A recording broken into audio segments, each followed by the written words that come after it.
Hey Garrett, what is the circumference of the Earth in Planck length? 24.7958 times 10 to the 41st Plancks.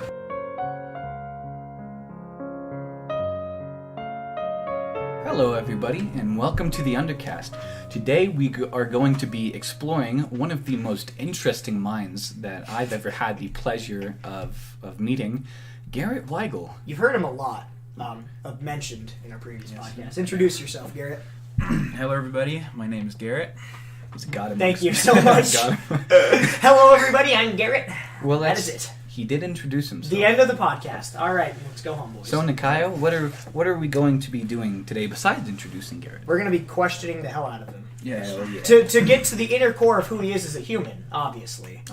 We basically wanted to give you this episode today, or this week, to give you a glimpse of who Garrett is. We want to do this probably with some more of our friends, and then have them on again for other subjects. But we want to start him off before he decides if he wants to do more episodes with us by just introducing him as a person and who he is. So Man, we didn't even introduce Shane. Oh yeah, Shane's just he talks at a mile a minute, so it's a so Noah and I have gathered 3 questions each for Garrett, and we're hopefully going to get pretty in depth with it. So if you don't mind, elaborate as much as possible. Okay. But obviously we try to keep it at about the 30-minute mark. Mm-hmm. But if we have to go over, oh well. Hell yeah. So you want to start, Noah? Lay it on me. Sure. What's your views on the freedom of choice? Just in general. The freedom of choice. Yes. The freedom of choice. Yes, sir. Yes. Do you believe we have one? Or Yeah, I think on a micro view and a macro view, we do have freedom of choice. I was thinking about this the other day because we were, thinking about free will. Yeah, and Garrett and I were doing that.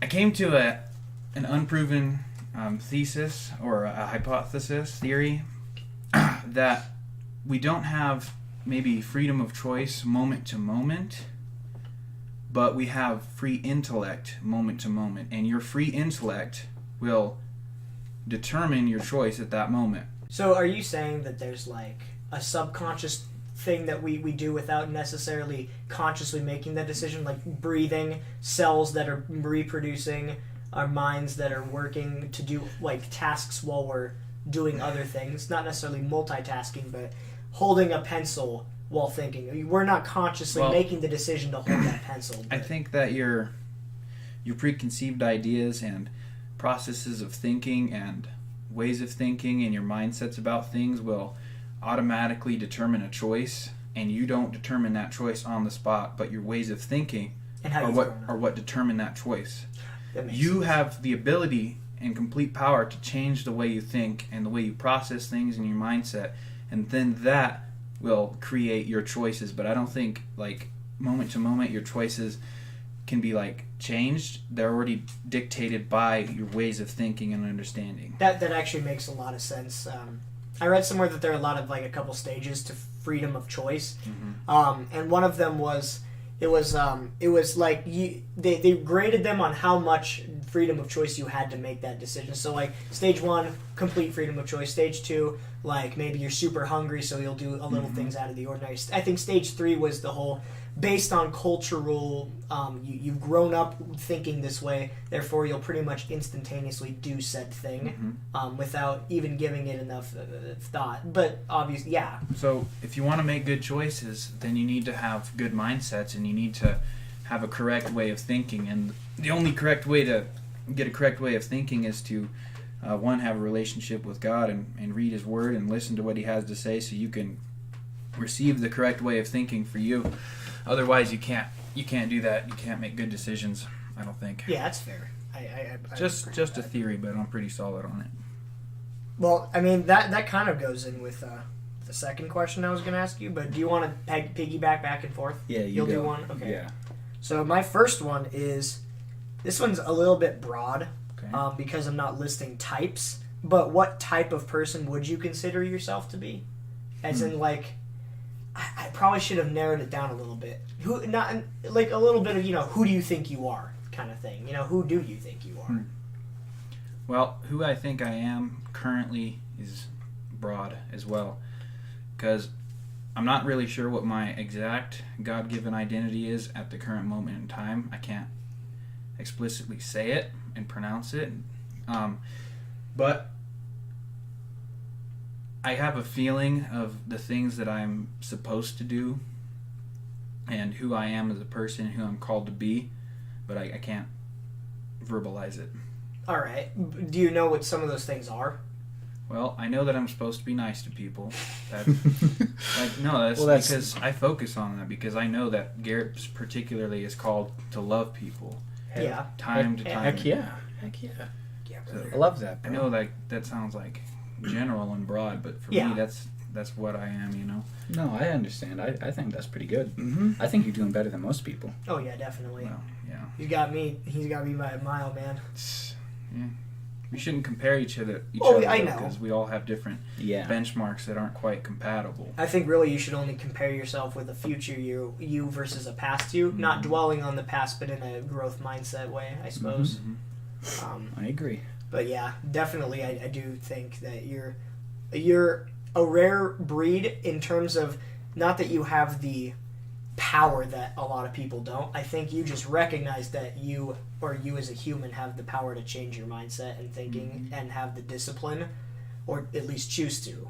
Because, I mean, I'm sure I think everybody, aside from people with insane mental disabilities, have that power. But I think you are just one of those rare people that accept it and know how to use it. I'm working on it, yeah.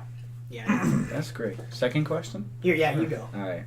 Would you ever want to rule the world? And if so, what would you do?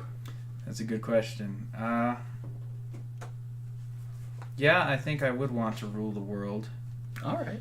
If, that was who I was created to be. And I think in a sense we are, because I'm a part of the church and we're supposed to have authority over the world and guide the world to Christ. And by church, because a lot of people are going to think I'll describe that by church you mean like like a building. No, I'm not talking about a building. What I mean by church is the group of people that God has set aside and given their own unique identities and abilities.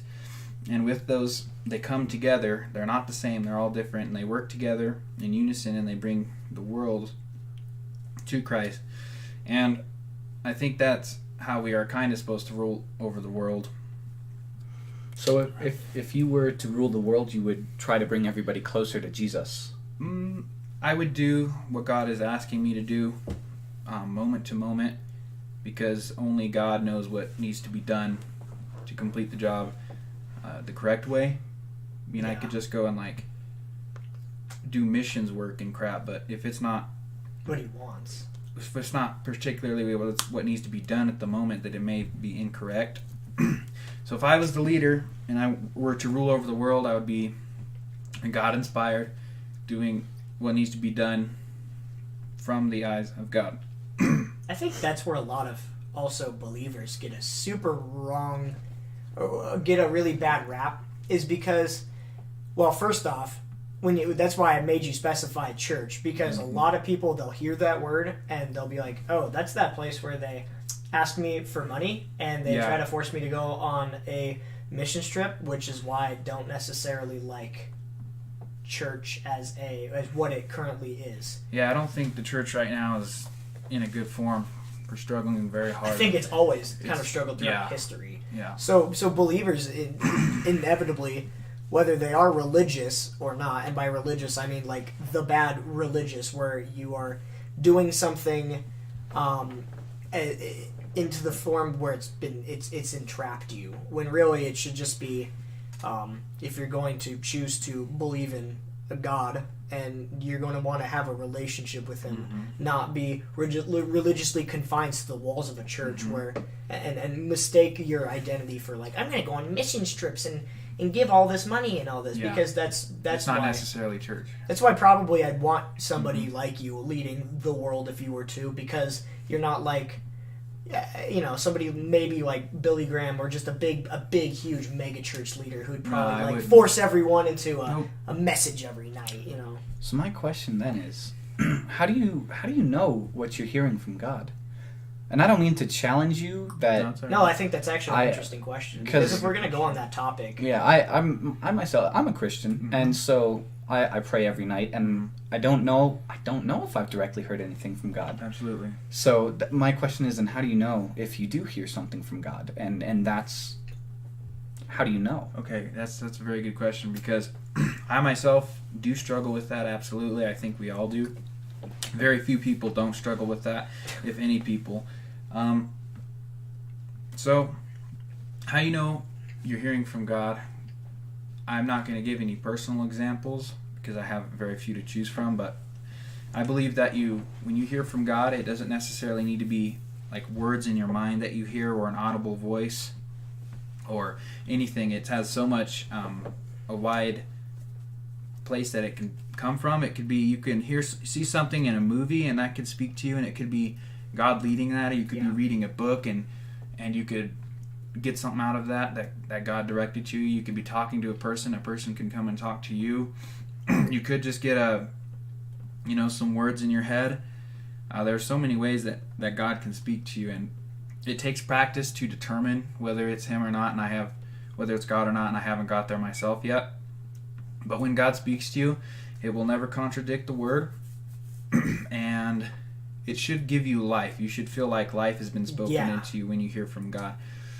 So, a trick that our friend Daniel uses is when he asks God for an answer to a question, he'll say to his flesh, to his mind, and to his body, "Flesh, I command you to be silent right now, for the Lord is going to speak." Because it says in Scripture that the flesh is against the Holy Spirit. So when you ask God something, your brain can make crap up and cloud it up. Yeah, definitely.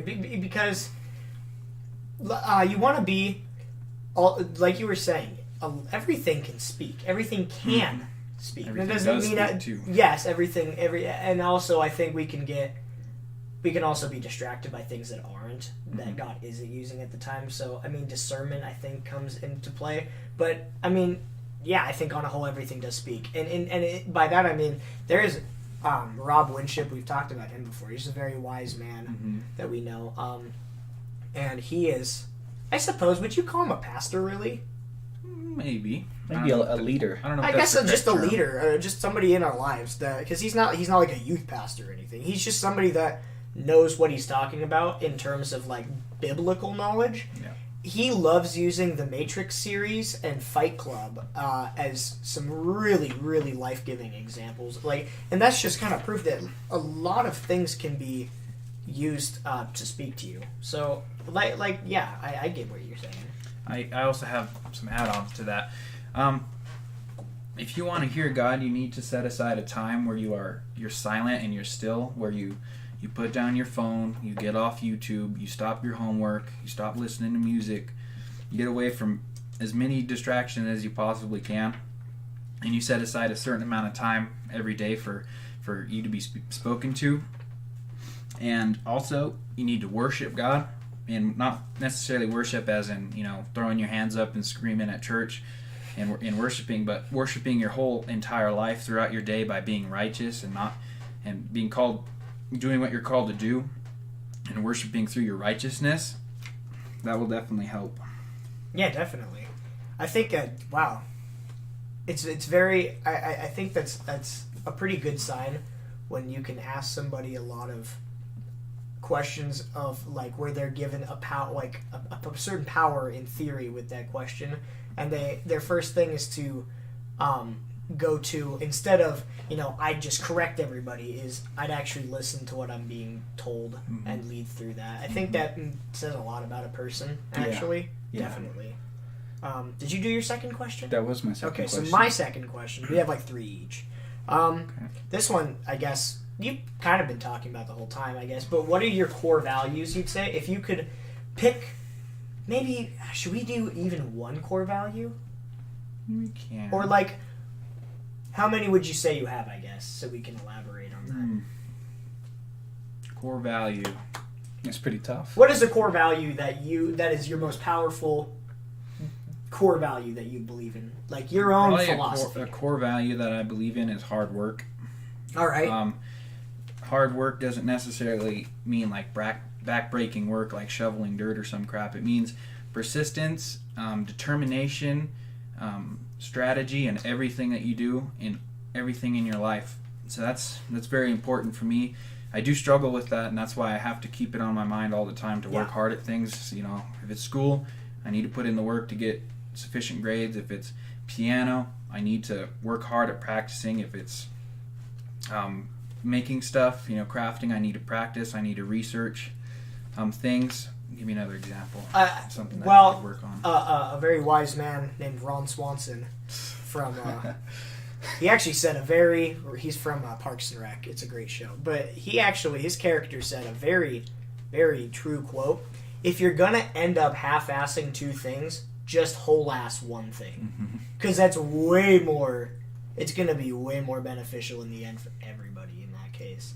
And not just that, but that shows that you are going to take the time and you're admitting to yourself, I don't have the power to multitask. Which just in turn gives you, it proves that you have a lot more strength than most people, because you're gonna try to get good at that one thing. If you know you can't do more than one thing good, then don't do one thing to the max. And another thing that goes along with hard working is the band teacher at our school is a very awesome person. Mr. Smith? He has four core values: show up, be prepared, communicate, and don't be a loser. Those all tie in with hard working, because to work on something, you have to be there, and that applies to everything in your life. Practical, yeah. Yeah, be prepared. You got to have your tools on you. You got to have the knowledge in you. Don't be a loser. That means stray away from you being a loser, and that you being a loser is you missing the mark that you're called to do, and it looks different from everybody else. So communicate. You got to talk with people in everything in life, whether it be your spouse, your brother, your dad, your friends, your teachers, your coworkers. You have to communicate, especially your significant others. Yeah, too, especially that. Yeah. Garrett told me about those 4 values right before I went into my interview at where I worked before PJ's, and it got me the job. And in doing my job, I did those 4 things consciously as much as I could every day, which made me so heartbroken when I lost it. But then I realized, let me try that with another job interview. And then 2 weeks later, I had another job because I used those 4 values. And I mean, yes, things will happen in your life that suck and that you have no control over. The business was losing money, so they had to downsize. I was wrecked. But that doesn't mean you necessarily didn't show those things. Because boom, you've now recovered. Yeah, bad things will still happen in life. Yeah, I think that's just a huge acceptance. I think that's just part of life. Oh, yeah. What's your third question? What are 3 of your wishes if you could wish for anything besides more wishes? No wishes. No, you can't have a wish for extra wishes. It's not allowed, brother. If you wished for one more wish, you would still have 3 wishes. Ooh. Yo, facts. It's crazy to think about. What if you asked for 1.5 wishes? Then you would have just gained a half a wish. How does that work? Well, you wish for 1.5 wishes. No. But how does half a wish work? Half a wish? Yeah. It's not usable, but once it accumulates into a whole one, then it's viable. So basically just... It's like nothing's actually worth 50 cents. You're never going to use it. But once it accumulates into a full $1 or more, then you can actually use it, kind of thing. Anyway, 3 wishes. Yeah. 3 wishes. 3 wishes. That's a hard one. Oh yeah, no doubt. Well, that requires some time. So my superior wish, that's above all else, is to develop an ongoing relationship with God and figure out who I am as a person, and then do what I'm called to do through those things. That's the ultimate wish that I have for my life. Because that's easy on you too. Then you just know what you're supposed to do and do it. Because really everything stems out from there, and nothing else matters when that's figured out. Yeah, pretty much. I can't think of anything else other than that. Some minor wishes. Now it's just fun, Yeah. Now you have 2 wishes for fun. I want to climb some mountains. Last year I was going to go over the summer, but I got that lung thing. I remember that. Nakayo and I both got it. We were coughing up scum for like 2 terrible. months. It was disgusting. And we wanted to like do some 14ers and it Yeah. I think we kept recatching each other's lung disease. Yeah, because we live in Colorado. We have like, 50 14ers that we can hammer. Oh yeah, that'd be great. So I wanted to do that, and I'm going to try to do it over the summer. I'm not even going to try. If I'm still alive during the summer, I'm going to climb 14ers. Wait, so what are 14ers? 14,000 foot. Oh, I thought they were 14 miles. As in, like, the pathway you take is 14,000 miles. No, they're 14,000 Or no, 14 miles, not 14,000. 14,000 feet. Well, then I don't know what I'm talking about. Huh. Well, I mean, a lot of them probably do have 14-mile trails. Because I remember when I was younger, we had a guy named Milt who used to go hiking with us, and he said it was a 14er. And then I was like, well, how many miles is it? And he's like, well, it's about 13.5. And I was like, oh, well, 14 is just a trail that's around 14 miles. Yeah, usually when you climb a 14, the trail that you hike is going to be multiple miles. So Oh, yeah. 13.5 miles is That's. sufficient. I think since then I've always just like, oh, okay. What's Pikes Peak? Is now like 14,900 something? I'm not sure. That's maybe 11,000.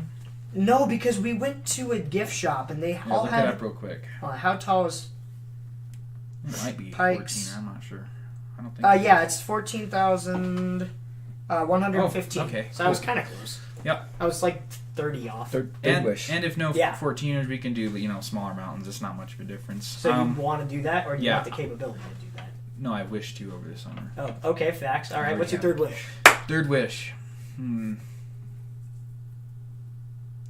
Probably acquire a really high-end concert grand piano in my lifetime. Those are among your greatest purchases, up there with houses and cars and things like that, just because they're so I expensive. remember we were looking at the prices for that one day, and it was what was it, like $100,000? Yeah. Like one of the better ones. Yeah.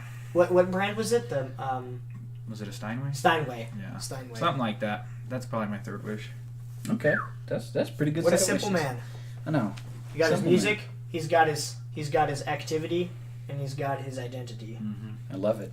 The 3 eyes. The 3 eyes. No, I'm just dumb. Wait. Hold on. Activity, Wait a minute. Music. identity, Intentions. Jeez. Yeah. Wait. Oh my God. Music, activity, and well, that's my 3 eyes, brother.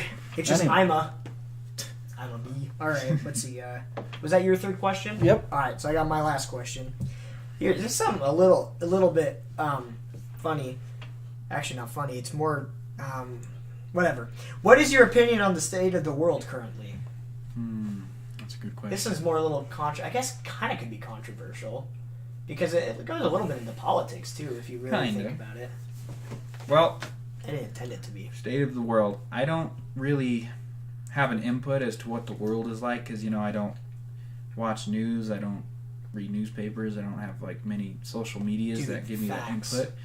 So I'm kind of in the dark It's a good way to not as be far as everything regarding politics and other countries. battling and stuff. Yeah. So So not so much politics, but just the people in the world. Yeah, I don't know why I Well, mentioned politics. I just people kinda- in the world have always been fallen since thousands of years ago, and fallen that means they literally don't do anything good. I'm serious. I don't think the world is capable of doing something that's truly good. Yeah, it's not even at that point like something you would consider a religious perspective. It's just anybody can look at the current state and say, "Wow, that's kind of a fact." If someone does something that and is part of the world and it seems like good, There's there's always something. a pretty high chance that there's an ulterior motive behind it. I mean, there are small aspects of good here and there, but I don't believe that's from the world. That's from people doing what they're called in the world, but they're not of the world. I think it'll be that kind of. It's like, wow, the guy who just cured cancer, but all you got to do is take this one pill, and that pill's got 20 side effects, and most of those side effects are cancer related. So you've done something good with 20 different unforeseen events. Yeah, so overall, the world sucks. Yeah, I can't think of one single huge, like, whoa, this is a great invention that it just helped humanity that didn't have at least one major downfall. I don't think they meant the thing. No, they didn't, but because they produced it in that mindset of this is going to help humanity, I'm going to help humanity, then I think that's why it didn't work, But I'm sure that have there been things though that we've done that were only good? Because there have to be. What Yeah, about- there are sure some, but very small. Stuff like the disciples did. Like miracles and such like that. Yeah. No, just going around teaching. They were all teaching God inspired, so all of that they taught came from God, not from themselves. So that was good. I mean, eugenics could have been good. I'm just kidding. Jeez. We tried to get our science teacher to come on the podcast and talk about eugenics. No, you Nakayo serious? tried to get the Okay, science I tried teacher to to get get. what? Albrisi? No, No. Miss Lehman. Oh. Oh yeah. I think she watches the podcast sometimes, and she knows all three of us. Mm-hmm. She most likely probably won't make it through this one, only because it's definitely contrary to what she believes. Yeah, maybe. But I think she's a great person. Shout out to Miss Lehman. Yeah, if Shout you're out still to Miss if you watch this and you're still here, shout out, man. You're a Shout out. really good teacher. Yeah. Yeah. Even though I was never there, I enjoyed your class a lot. Hey, you had an excuse. No, I just left early on. That's an excuse, isn't it? No. All right, well, everyone, thank you for tuning in this week, and we'll be at you next Thursday. I think we got some. This season so far has been some heavy personal stuff as we've been trying to get. I think we got some conspiracy theories next week. So we'll hit you up next Thursday, boys, and you probably haven't seen the last of Garrett. And Most likely not. Most likely not. I would like to say I have new music coming, but truth is, I don't know when it's coming. So hey, Garrett and I are going to be an acoustic cover band. hell Yeah. yeah. All right, bye. Bye. We love y'all.